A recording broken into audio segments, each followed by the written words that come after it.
Welcome to Band For Abit. Welcome to Band For Abit. I'm Granger. I'm Pete. Hello. This is our one of our Tuesday videos. Yeah. We want to take the opportunity to talk about something. So on Friday, a couple of weeks ago, we interviewed an artist. Mm-hmm. A real artist. He's an artist. He's on iTunes. He releases music all the time. There's a lot of music videos. Mm-hmm. Nick Natoli. Mm-hmm. We were pulled in. He marketed himself. He messaged us saying, "I'd love for you guys to do an interview." We said, "What the fuck?" we said, great to him. We said, "What the fuck? Why does this guy from Hollywood want to speak to a couple of guys in Manchester with, at the time, like 50 subs?" Maybe when he messaged about then, yeah. Yeah. Anyway, fine. So we did a bit of research, seeing these, done loads of music, loads of this, loads of that. Yeah, he says he's signed to Warner Chappell. He says he's written for Snoop Dogg. We've got no reason to not believe him. Mm-hmm. We take everything anybody messages on face value. Well, especially when, on the face of it, it looks like it's legit.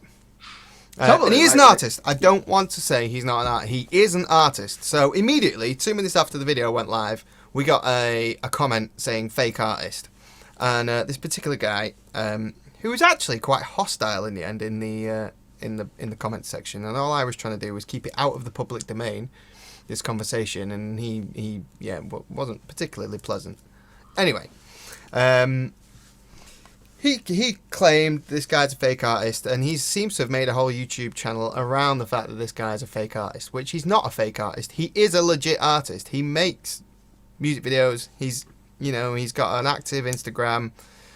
Whether or not his followers are real, some might be paid for, we don't know.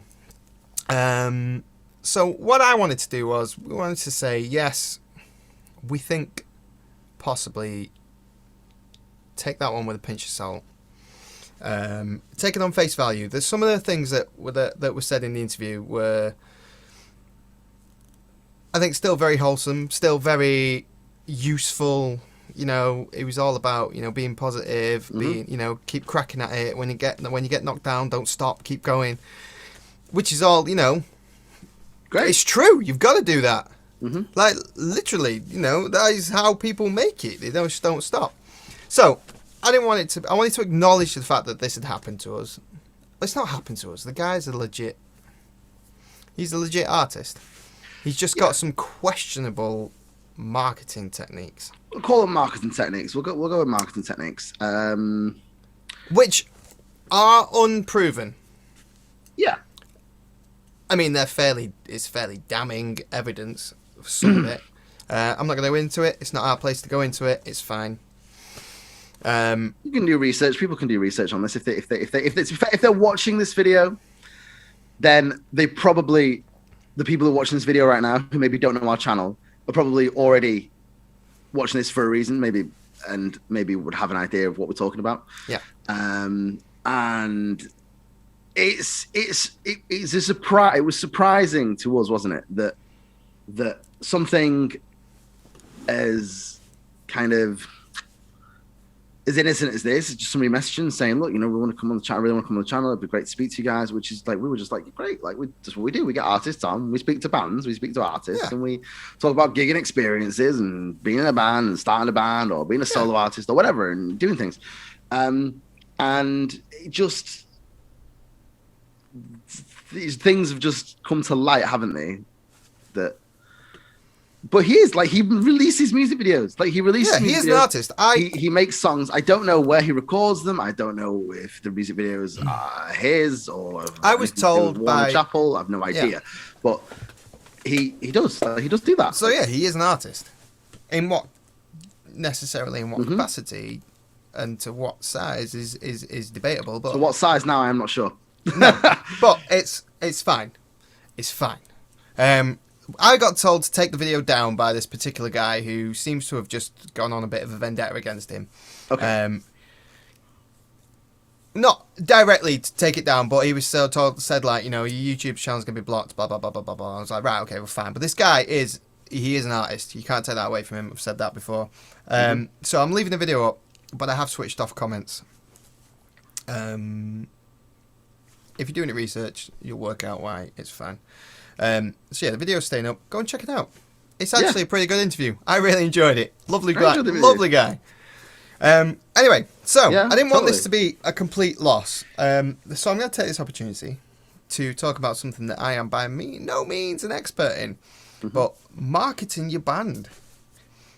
The right way to do it and the wrong way to do it. Yeah. So there are services. Lead on this. Yeah, there are services available, be it through Fiverr, various other websites, all sorts of places, where you can buy likes and you can buy followers and you pay a certain amount of money and they promise you X amount of followers.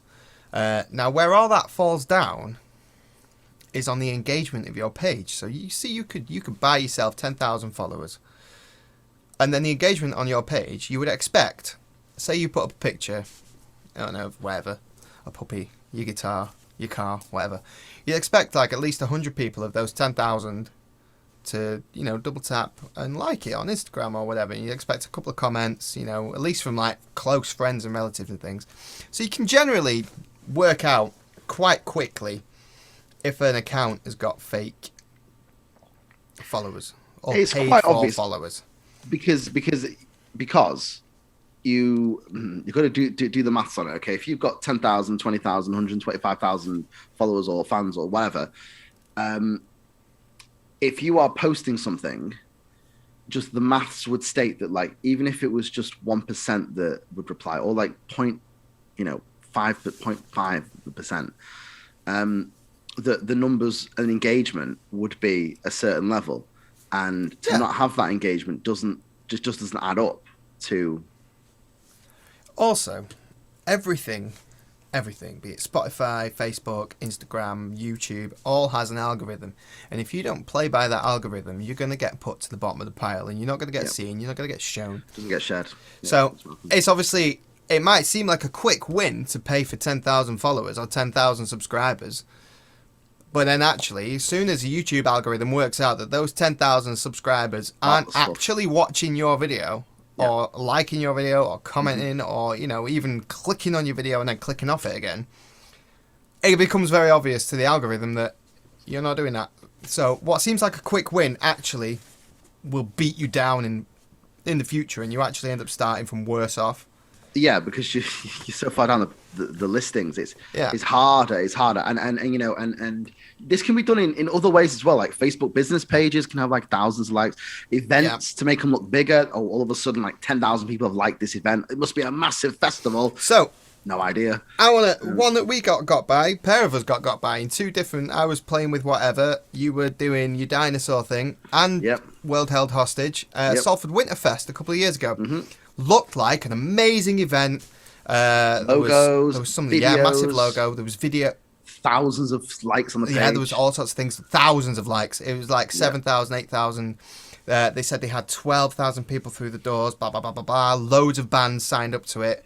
There was 3 or 4 bands that I know of through people that I play with as well. Like, these weren't just people saying, "Oh yeah, we got booked." Like people legit booked.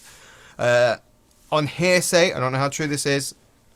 Don't know how true this is. On hearsay, some DJ flew over from France and paid for his own ticket and all that to get reimbursed when he got here, and turned up and there was absolutely nothing there. No one had ever heard of the festival. The whole thing was a scam. Whole thing was a scam. Never existed. Never has existed. Salford do have festivals. They have lots of festivals. Yeah. This isn't one of them. Yeah, Salford Winter Festival. And it's changed its name. It's changed its name several times. You're going to be so careful now. I know I've personally spoken to the person who runs it. He uses fake accounts. He uses fake likes. He uses, but it doesn't make sense because he's got this logo. It would make more sense to run the damn festival. I don't understand why he's not just running the damn festival. Yeah, it would probably be easier just to organise a bloody festival. Yeah, it doesn't make sense. I don't know that I've heard. I don't know for sure, but I've heard that money is made via selling like stalls, like 50 quid for a stall for the day. Yeah. And I've heard that, you know, people have done that and then they never got the money back. That could be the angle that it was taken. I've heard other things as well. So things like that. So there are ways of getting these things to appear to be bigger than you are, and it makes you in a way more trusting, because people look at reviews. People look at, you see a page, you see 10,000 or 100,000 likes, whatever, and you think, oh, this person's, Like or this company or whatever has got. When I used to book a few bands for the pub, the first thing you do is you go and see what kind of following they've got. So you could be sure, like, they're gonna bring people in, they're gonna be popular. You know, are people gonna like this? What are they like? You know. Yeah, of course. So there's another side of this as well, whereby you can create. There's nothing to stop you creating 50, 100 Instagram accounts, all with yourself, and then you just swap between them all, and then you interact with your own page. Yeah, go like it, go comment, go subscribe. It looks more legit until you start to notice trends whereby the same people are commenting on the same things all the time. So you can work out that these comments have all been written by the same person. Yeah. So yeah, there's nothing to stop you doing that.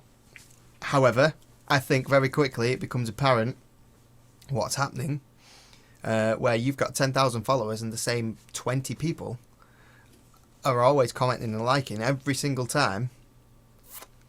It becomes quite apparent that that is not the kind of following that you actually have. No, that is also a case. So again, another marketing strategy that I wouldn't advise doing that. No, I wouldn't advise having. It sounds like more work than actually just going and getting the damn followers. Yeah. I wouldn't advise having fake accounts. I wouldn't advise having fake. I wouldn't advise paying for likes or subscribers. No, the whole thing. Views. Can you pay for views? Maybe you can pay for views. I don't even know. Maybe you can. I think you can pay for views. Right. I don't know. I'll go and research it in a minute, actually. Probably should have researched it before this video, but I just wanted to get this out there. So another big thing is paying for Facebook social media ads. So you can pay for Facebook ads, Instagram ads, which are meant, you can target the exact person you want. You can target men and women with purple hair who only have one testicle, they have a bit of a limp, and they live under a tree by the sea. Like it can be that kind of granular. Wow. To market ads to, and you can get people who the algorithm thinks are your kind of lives by the sea. I agree. My band has done targeted ads. We have had more and likes, they're legit. They're fine. More views. Yep, we've had, so especially if we do a video, like we get more views on the video, like we've done that with our music video. And it puts you in front of people who it believes are your target audience, rather than you just paying for a bunch of bots. You can select, bots, robots, who you can select and who are real people. It's harder because it's real people. It is harder. But in the long run, it is better. But I think it's a more organic way to build your following. Totally.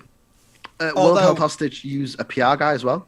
We use PR to get radio plays and to get us in places that we might not be able to get into ourselves. Like, he's already got those contacts.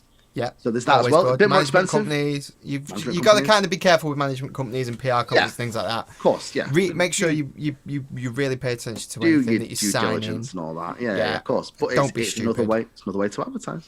It is another way to advertise. But what we're trying to say is there's a right way to market yourself, there's a wrong way to market yourself. Mm-hmm. You could be a legit artist, but you could be doing yourself a serious disservice by paying for views, paying for likes, creating fake accounts. It does create an illusion of more grandeur. It does. Until you look deeper on a deeper level. Yeah, on the face of it, it looks amazing. As soon as you start digging into it a little bit, you start to see patterns, you start to see the same things popping up here, there, and everywhere, and people will call you out. And that is that's what's been happening. And that's not what this is. We're not knocking the guy we had on a couple of weeks ago. It was a good interview. He's a great interview. Lovely guy. Great guy. And, you know, he knew what he was talking about. He is an artist. Came across very, very confident. that is what we do. He is an Yeah. artist. Like, we interview artists and bands and things. So, you know, he creates music. Fine. Yeah. I think that's all we got time for this week. That is all we've got time for this week. It's a bit of a weird one, but that's something that we needed to address, something that I think we've addressed and we've spoke about, we've mentioned, and yeah. Thank you for watching. Market your band right. We look forward to the comments below. Oh my god, I'm dreading the comments below. Goodbye. See you next week. See you next week.